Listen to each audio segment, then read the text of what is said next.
Yo frérot, j'espère que tu vas bien, c'est ton gars sur Yasquapo. Aujourd'hui, ben, comme t'as vu dans le titre, je vais pas te faire de grands dessins. Et pour moi, c'est une certitude. L'amiral Ryukugyu, c'est un habitant de Wano Kuni. Je t'explique pourquoi. Bah déjà, on va faire simple, on va aller à l'essentiel, hein. On va commencer par son nom. Ryukugyu. C'est un nom que tu peux retrouver à Wano facilement, tu vois. C'est sûr qu'il y a des samouraïs ou des forgerons là-bas qui ont le même prénom que lui. C'est sûr et certain. Et en plus, c'est un nom plutôt atypique, tu vois. C'est pas comme Shanks ou Baggy ou Roger. C'est vraiment un nom que tu peux retrouver à Wano Kuni, je le répète. Et comme tu sais, hein, à Wano Kuni, ça représente entre guillemets le Japon durant l'ère Edo.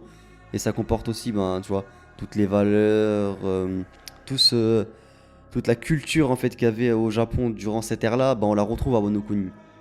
Et donc voilà, tu vas me dire oui, mais vas-y, est-ce que t'abuses? C'est juste un prénom. Ok, vas-y, allez, je passe à l'autre exemple. Comme par hasard, là, il se rend à Wano Kuni après la bataille. Et comme tu le sais, bah en fait, Wano Kuni, c'est un pays qui est refermé sur lui-même. Et donc, on sait que ça rentre pas dans la juridiction du gouvernement mondial. Entre autres, ben, peu importe ce qui se passe là-bas, s'il y a des pirates qui attaquent là-bas, s'il se passe des trafics d'armes, n'importe quoi, bah, la marine, ils ont pas le droit d'interférer là-bas parce qu'en fait, c'est un pays qui est refermé sur lui-même.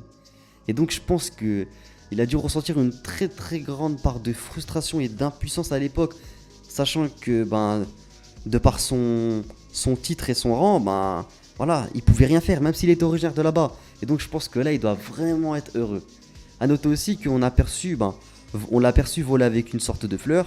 Et comme tu sais, hein, Oda, il aime trop distiller un peu partout des petits indices dans son manga, justement. Et c'est justement ça qui nous permet de faire des théories, tu vois.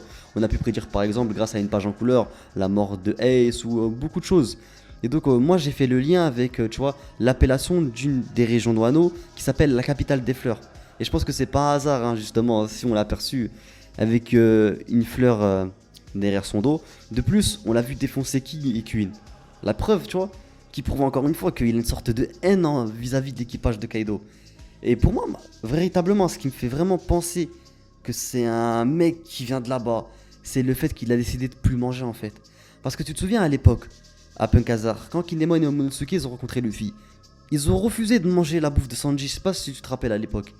Et donc, c'était une sorte en fait, c'était leur manière de les soutenir à l'époque, tu vois.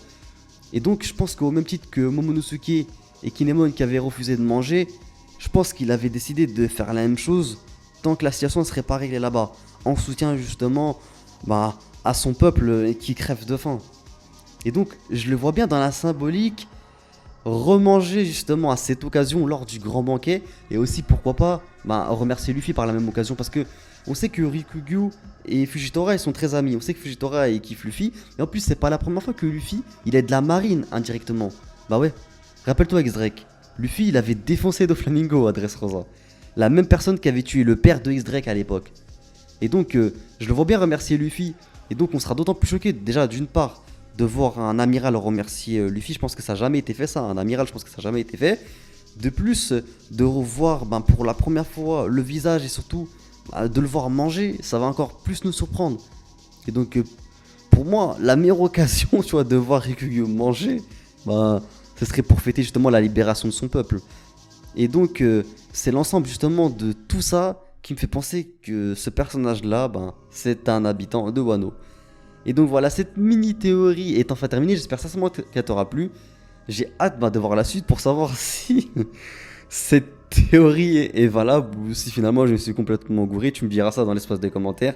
En tout cas, bah, moi je compte vraiment sur toi pour t'abonner, activer la petite cloche des notifications pour ne rien louper des prochaines sorties, à me suivre sur tous mes réseaux sociaux. Je live sur Twitch tous les jours, donc n'hésite pas à me follow là-bas. Tu vas voir, on rigole bien, on délire bien là-bas. En tout cas, bah, moi je te souhaite une bonne journée, une bonne matinée ou une bonne soirée, ça dépend à quelle heure tu regardes cette vidéo. Et je te dis à très bientôt pour de prochaines vidéos. Ciao.